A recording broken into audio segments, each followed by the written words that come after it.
Hi, my name's Steve and welcome to the Seaside Allotment channel. Now I kind of have an abundance of riches when it comes to places to grow my seedlings. I've got nice windowsills in the conservatory. I've got the racks behind me which have got grow lights, spider fibre grow lights above them. And I've got the polytunnel at the allotment. I've even got a little grow bench outside, and yet with all those different locations I still struggle to grow really good lettuces in summer. I find that just getting the right balance of heat and light is just too difficult, and so I end up normally with horrible leggy lettuces. You know, sometimes when I plant them they do recover in the ground, but yeah, I mean, it's embarrassing to say, but you know, I do struggle with lettuces in summer. And so I thought what I'd do, I'd run a little bit of an experiment, because I've got some new grow lights from Mars Hydro, and so I put those in the garage where it's nice and cool. And I thought, well, what if I leave the lights on at night and have them off during the day? So that would keep that would mean that the lights are on when it's nice and cool at night, and the lights are off during the day when it's a bit warmer, but the garage never gets that hot. That means that they'd have a fairly constant temperature. It would be in the kind of range 70 to 80 degrees centigrade or something like that, whereas in this conservatory, for example, it can easily be, you know, 90 to 100 degrees. And yeah, so that might work. So I tried that out, and I've got to say, I've been really pleased with the results. And for the first time ever, I've actually managed to grow really good lettuce seedlings in summer.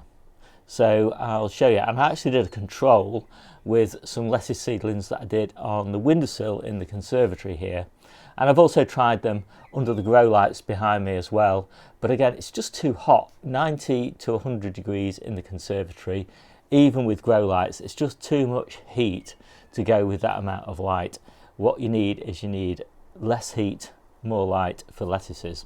And I think the same is going to be true for things like beetroot and brassicas and all sorts. So I'm kind of quite excited to have that area in the garage now, where I can have cool, relatively cool temperatures with really nice high light levels, and see how things get on there.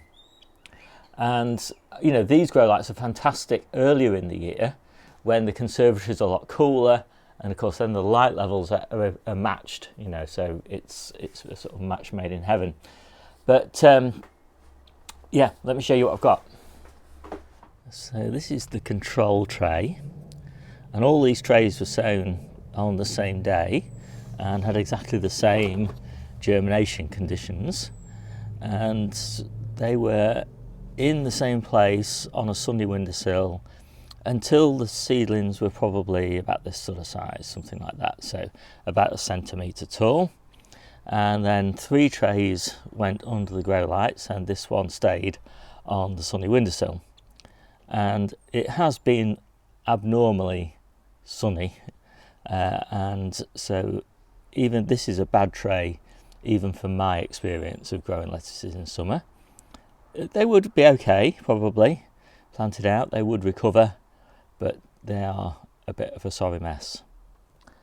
And so it's interesting to compare and contrast them with these lettuces.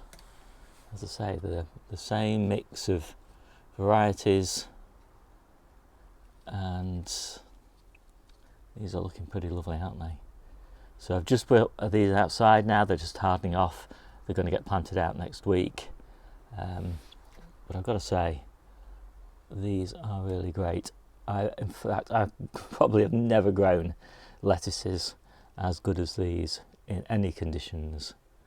So I'm really pleased now that I've got this new environment thanks to Mars Hydro. So I've got a nice selection of grow lights now. I've got these Spider Farmer ones, which are in the conservatory. I'll show you those in a minute, and I'll show you the Mars Hydro ones. They're actually very similar in many ways, but there are a few differentiating factors. So anyway, I'll stop showing off these lettuces. I'm really pleased with them. So these are those same lettuces that have just been brought in because of the heavy rain and hail and whatever that were forecast this afternoon. So these are under the Spider Farmer grow lights in the conservatory, and I have this little piece of cardboard here just to shield my eyes from them, since this is my office stroke den. And I've got lots of things on this rack, beetroots and all that sort of thing. That's a better view of what the light looks like. But the light levels in here are really nice, and you can really tell on a sunny day you know, that they're on, but it's quite a gloomy day today, and I'll just show you the difference. Alexa, turn off the sun. Alexa, turn on the sun. Yeah, you can see quite a big difference. So this is the grow light area in the garage, and it gets no direct sun at all, so it stays fairly cool in here. And these are beetroots at the moment, and these haven't actually been in here. I only just put them in yesterday just to have somewhere to store them. But I'm actually going to run a beetroot experiment and a brassica experiment to see how well this cool growing area does by comparison with my normal practice at the moment, which is to grow it in sunny windowsills at this time of year, or outside, depending on how stable the weather is. But you can see it's quite nice. This is the Mars unit, and it's long and thin by comparison with being a sort of squatter rectangle. Same sort of mix of lights as the Spider Farm one, but it fits beautifully in here because of the long thin nature. I've got a little bit of clearance above here so that it can dissipate its heat. And I've got this, I think it's about 20 inches from here to here. So I don't, you know, as I say, I don't want heat, I just want light in here at this time of year. And I think actually for most of the year that will be what I want in here, because I'll be growing the cool weather crops. I've also got these little Bluetooth temperature sensors, and it's quite instructive really to look at the temperature profiles for this growing space by comparison with the growing conditions in the conservatory, because in here the range is much narrower, the temperature range, and obviously as is the maximum temperature. But I think the plants really like a more stable temperature range, especially seedlings when they're just getting started. So I'll put some images up of the temperature range in this grow space by comparison with the conservatory grow space. And in sort of further refinements of my growing area, I've actually just been sent this little thermometer kit here. So it's got the plug, this little remote which you can use for programming with a thermometer, and this little probe.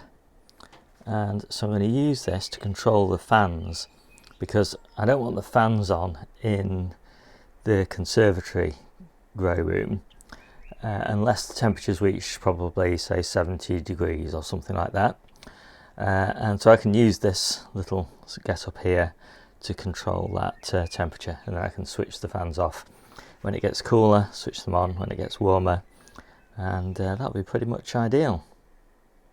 So I'm going to do a video all about this grow room and how I've designed it, etc, and I'll include all this new kit as well eventually when I get around to doing it. So I hope you enjoyed this quick video, and if you've got grow lights, how are you finding it growing lettuces and brassicas and beetroot and things like that at this time of year? And actually, well, I just should say one of the reasons why I'm not keen to do it in the polytunnel on the allotment is just watering. It's just, trying to always keep on top of the watering in the polytunnel for seedlings and little tiny modules. Just dry out so fast in there. And of course I don't want them outside at the moment, because we've got thunderstorms and all that, and hailstorms and things. So, it's so unpredictable, the weather at the moment. And it's, it can be really windy one day, really hot another day, cold at night, etc., etc. So I'm keen to have a nice, controlled growing environment, and that seems like what I've got.